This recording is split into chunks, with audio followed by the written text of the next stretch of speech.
hari igihe cy'isaha 9 n'iminota mikeya isaha ya Addis Abeba, no kuvuga isaha 8 n'iminota mikeya isaha y'Igitega mu Burundi, aho umukuru w'igihugu Evariste Ndayishimiye yashika ya Addis Abeba mu gihugu ca Ethiopia.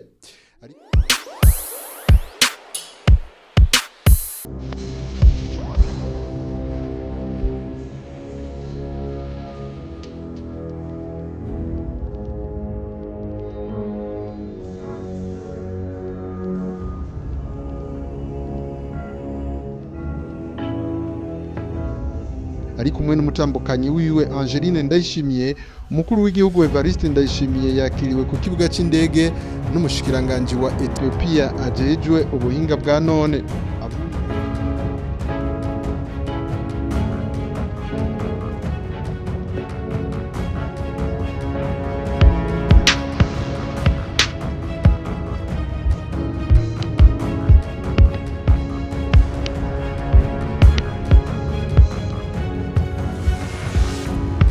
Avuye ku kibuga c'indege, umukuru w'igihugu Evariste Ndayishimiye ari kumwe n'umutambukanyi wiwe bace berekeza mu gisagara ca Addis Abeba bagana inyubakwa z'ubuserukizi bw'u Burundi muri Ethiopia.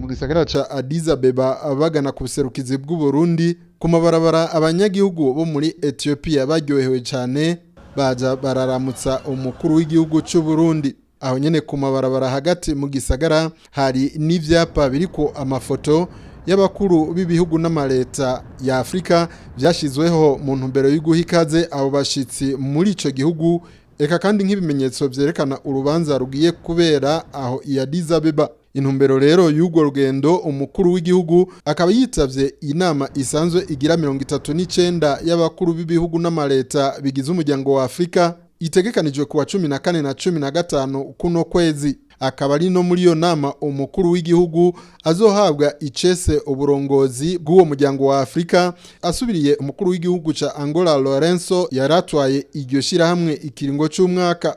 Kuserukize bw'u Burundi ya Addis Abeba mu gihugu ca Ethiopia, umukuru w'igihugu n'umutambukanyi wiwe bakaba bakiranywe ugweze n'intumwa z'abarundi benshi cyane, bagizwe ahanini n'abashikiranganje ba leta hamwe n'abaserukira Uburundi mu bihugu bitandukanye ku isi, bahishikiye gushigikira umukuru w'igihugu muri ivyo birori byo gushikirizwa icese uburongozi bw'ishirahamwe ry'ubumwe bwa Afrika, narijya ari ubwa mbere Uburundi buzoba burongoye iryo shirahamwe.